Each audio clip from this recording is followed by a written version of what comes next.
उन्वान साबुन का पसीना। गर्मियों के दिन थे और सूरज आग बरसा रहा था। हर चीज जैसे पसीने में भीगी हुई थी, मगर एक दिन महल्ले के एक छोटे से घर में एक अजीबोगरीब वाकया पेश आया। छोटे अली ने नहाने के लिए जैसे ही साबुन पकड़ा, इसके हाथ से फिसल गया। अली ने हैरान होकर साबुन को उठाया, लेकिन जैसे ही इसे हाथ में लिया, साबुन पसीने में शराबूर था। अम्मी, ये साबुन पसीना क्यों छोड़ रहा है? अली ने जोर से आवाज लगाई।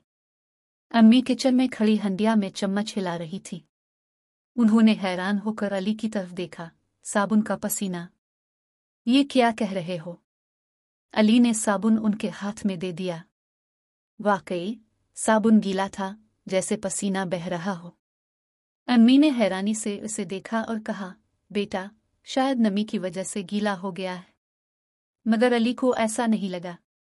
इसने सोचा, साबुन का पसीना, क्या साबुन भी गर्मी महसूस करता है? रात को अली के दिमाग में यही सवाल घूमता रहा। इसने फैसला किया कि वो इस राज से पर्दा उठाएगा। अगले दिन अली ने अपने दोस्तों को बुलाया और सबने मिलकर तहकीक शुरू कर दी। सबसे पहले उन्होंने साबुन को धूप में रखा और कुछ देर बाद वाकई इस पर पानी के कतरे नमूदार होने लगे। ये तो पसीना ही लग रहा है, अली खुशी से चलाया। मगर उनका सबसे ज़हीन दोस्त फराज बोला, ये दरअसल नमी है। साबुन में ग्लिसरीन होती है, जो हवा से नमी खींचती है, इसलिए ऐसा लगता है जैसे वो पसीना छोड़ रहा हो। अली और उसके दोस्तों ने हैरानी से एक दूसरे को देखा। तो ये जादू नहीं, साबुन को भी गर्मी नहीं लगती? अली ने उदास होकर कहा। फराज हंस पड़ा, नहीं, साबुन जिंदा नहीं होता, लेकिन यह मजे का साइंसी राज है।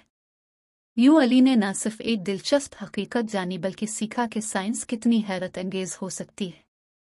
इस दिन के बाद जब भी कोई साबुन को पसीने में भीगा देखता, वो हंसते हुए कहते, ये तो अली के साबुन का पसीना है। कुछ दिन बाद अली के दिमाग में एक नया ख्याल आया। उसने सोचा, अगर साबुन नमी को जज्ब कर सकता है तो क्या हम इससे कुछ नया बना सकते हैं? उसने अपने दोस्तों के साथ मिलकर एक तजर्बा करने का फैसला किया। उन्होंने मुख्तलिफ साबुन लिए, उन पर पानी के मुख्तलिफ दर्जा हरारत डाले और उनका मुशाहिदा किया। एक दिन अली और उसके दोस्तों ने एक खास किस्म के साबुन पर काम शुरू किया, जो ज्यादा नमी जज्ब करता था। उन्होंने इसे जादुई साबुन का नाम दिया और महल्ले में अपनी ईजाद की तशहीर करने लगे। जल्द ही लोग भी इस जादुई साबुनों के बारे में जानने लगे और हर कोई हैरान था कि इतने छोटे बच्चे ने ऐसा तजर्बा कैसे किया। जादुई साबुन की मकबूलियत। अली और उसके दोस्तों ने अपनी तहकीक को मजीद आगे बढ़ाया। उन्होंने महल्ले के एक बड़े दुकानदार से बात की और अपनी ईजाद का मुजाहिरा किया। दुकानदार ने हैरानी से देखा और कहा, अगर ये वाकई इतना खास है तो मैं इसे अपनी दुकान पर रख सकता हूँ। यह सुनकर अली और उसके दोस्त खुशी से उछल पड़े। उन्होंने जल्दी से मजीद साबुन बनाए और दुकान पर बेचने के लिए रख दिए। जल्द ही महल्ले के हर फर्द को इस जादुई साबुन की खबर मिल गई और सब उसे खरीदने लगे। मसला पैदा हुआ, लेकिन एक दिन अली के साबुन में अजीब सा मसला पैदा हो गया।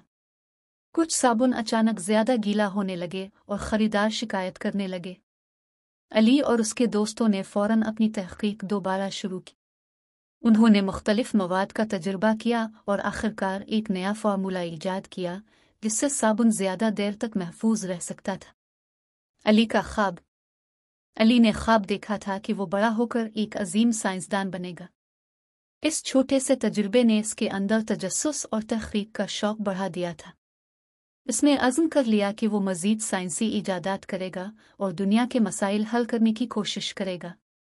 ये कहानी यही सिखाती है कि अगर हम तजस्सुस और सीखने की जुस्तजू रखें तो आम सी चीज़ों में भी हैरत अंगेज साइंसी राज छुपे होते हैं। और शायद एक दिन वही छोटा बच्चा जो साबुन के पसीने पर हैरान था, दुनिया का एक अजीम साइंसदान बन जाएगा।